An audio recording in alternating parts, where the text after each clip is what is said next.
Liebe Freundinnen und Freunde, liebe Kolleginnen und Kollegen, verehrte Gäste, damit müsste ich eigentlich alle angesprochen haben, hoffe ich. Ich habe schon sehr interessiert zugehört. Ich war heute auch schon hier in Luxemburg beim Fernsehen und beim Rundfunk und beim Staatsminister. Und das ist ja auch ganz interessant, oder umgekehrt von meinetwegen auch in der Reihenfolge. Das Fernsehen fragte mich zum Schluss und sagte, der Staatsminister sei doch schon ziemlich sozial. Und da habe ich gesagt, na dann ist es doch auch für ihn ganz wichtig, dass die Linken ins Parlament einziehen, weil er dann unter Druck gerät und noch sozialer werden muss. Also wir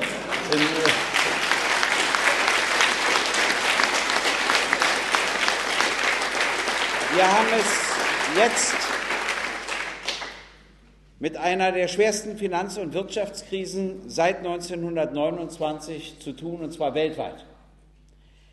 Es ist eine Krise, die verschiedene Ursachen hat, aber ich glaube, dass eine tiefe Ursache vorliegt, die am seltensten benannt wird.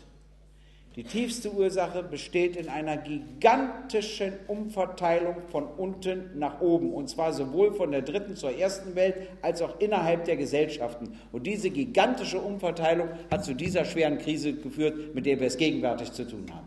Und also wird nur die Linke, und das sage ich euch schon jetzt voraus, als einzige die Forderung stellen, dass man zur Überwindung einer solchen Krise und zur Verhinderung einer neuen die Umverteilung umkehren muss. Und wenn wir das nicht fordern, sind wir auch keine Linke und überflüssig. Aber genau das fordern wir auch, und zwar als Einzige. Diese gigantische Umverteilung, die kann man auch berechnen und die kann man auch nachweisen. Das ist keine Erfindung der Linken. Die Lohnquote, also der Anteil der Löhne am gesamten Volkseinkommen, sank bei den alten 15 EU-Mitgliedsländern von 1975 bis 2006 von 76,3% auf 66,2%. Das ist eine gewaltige Summe, die da rückläufig ist, weil es bedeutet, dass um über 10 Prozentpunkte der Anteil der Löhne im Vergleich zu Einkünften aus Vermögen und Unternehmenstätigkeit zurückgegangen ist.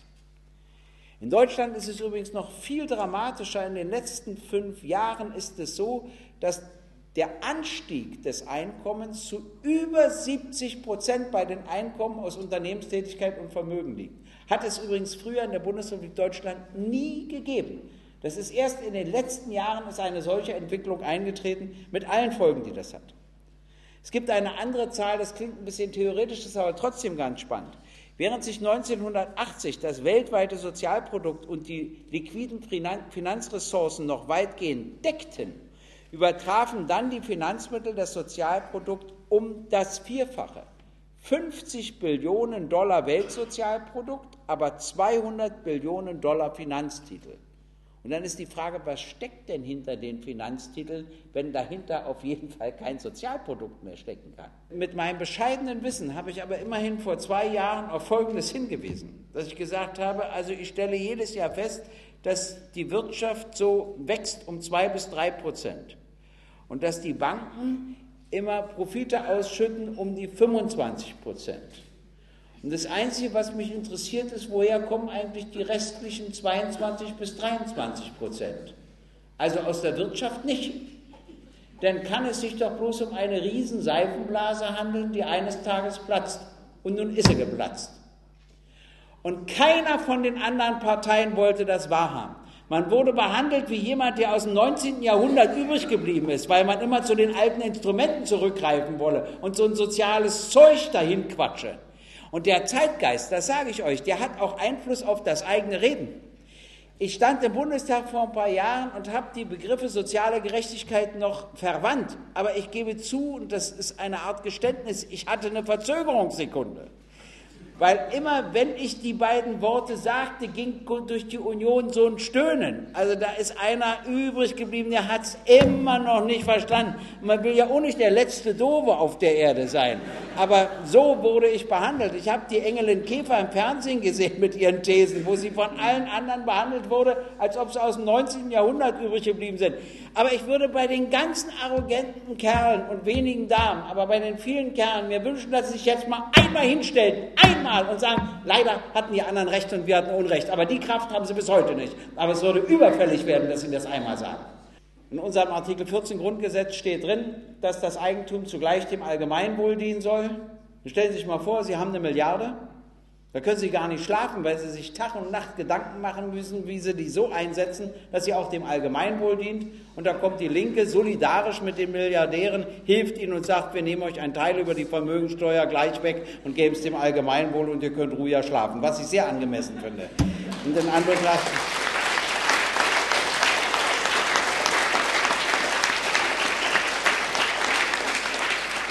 Also, wenn wir von der Umverteilung gesprochen haben, kommen wir zum nächsten, zur Deregulierung. Und die Finanzmärkte sind gigantisch dereguliert worden. Da muss ich auch eine Wahrheit verkünden, die mir auch unangenehm ist. Nicht Kohl hat die Deregulierung durchgeführt, sondern Schröder und Fischer haben sie durchgeführt.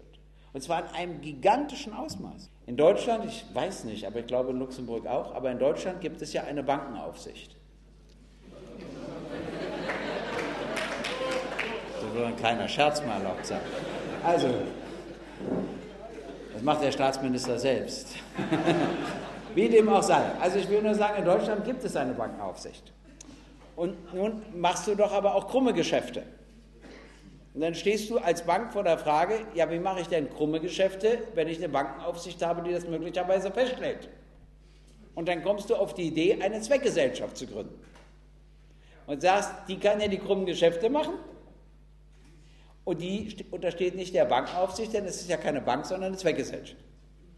Nun ist es wahr, ein Gesetzgeber kann sich verarschen lassen, aber er muss nicht.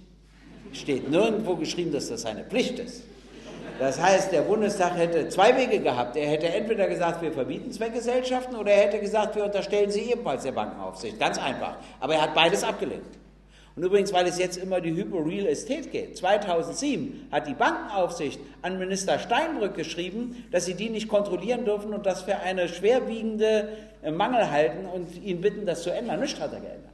Nichts. Deshalb jetzt ein Untersuchungsausschuss, der sich unter anderem mit dieser Frage beschäftigt, allerdings nicht nur mit dieser Frage. So, und dann haben wir Leerverkäufe.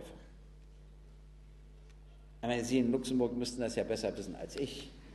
Aber Leerverkäufe, das bedeutet, dass ich zur Börse gehe und sage, ich glaube, dass die Aktien der Chemiekonzern X Ende Juni niedriger liegen als heute. Und dann sagen die, nö. Die werden gleich hoch sein oder sogar steigen. Dann wetten wir. Dann zahle ich 10.000 Euro ein, wenn ich Unrecht hatte, bin ich die los und wenn ich Recht hatte, kriege ich 15.000 wieder. Die Konsequenz besteht darin, dass wir damit aus der Börse ein Casino machen. Wenn du aber aus der Börse ein Casino machst, wofür sie nicht vorgesehen war, die Börse, dann hat das Folgen. Übrigens, bei einem richtigen Casino gibt es Regeln, zum Beispiel Kranke dürfen da nicht hin. Bei der Börse gibt es solche Regeln nicht. Ja? Da können alle hin und diese Wetten abschließen, also nur um auch mal darauf zu verweisen. Die USA klingt ja erstmal sehr sozial. Die Banken haben jeder und jedem, die bzw. der ein Grundstück mit Haus kaufte, gesagt, du kriegst ein Darlehen. Was du verdienst, interessiert mich überhaupt nicht. Du kannst eine ganz arme Sau sein, du kriegst von uns das Geld, kauf es. Klingt sozial. Nun muss man aber wissen, dass die wussten, dass das Grundstück mit Haus immer mehr Wert hatte als das Darlehen. Und wenn der dann eine Rate oder zwei Raten nicht bezahlt hat, kam die Zwangsvollstreckung nicht wie in Deutschland, dass du sozusagen nach 5 Jahren dann schon am Haus dran bist, sondern das geht da rucki zucki, nach einem halben Jahr ist das Haus verkauft, dann hast du all dein Geld wieder drin. Das war's. Und daraufhin haben sie aber entschieden, dass es ja doch ein Risiko ist. Und haben gesagt, wer weiß, ob das immer so bleibt, und haben sich überlegt, dass es doch günstiger ist, eben Verbriefungen zu machen und wenigstens die Hälfte der Darlehen zu verkaufen. Und da hat sich besonders häufig Frankreich gemeldet und die völlig sachkompetenten Landesbanken in Deutschland. Vor allen Dingen sämtliche CDU-geführten Landesbanken haben sich gemeldet, haben das gekauft, sind jetzt alle pleite. Alle.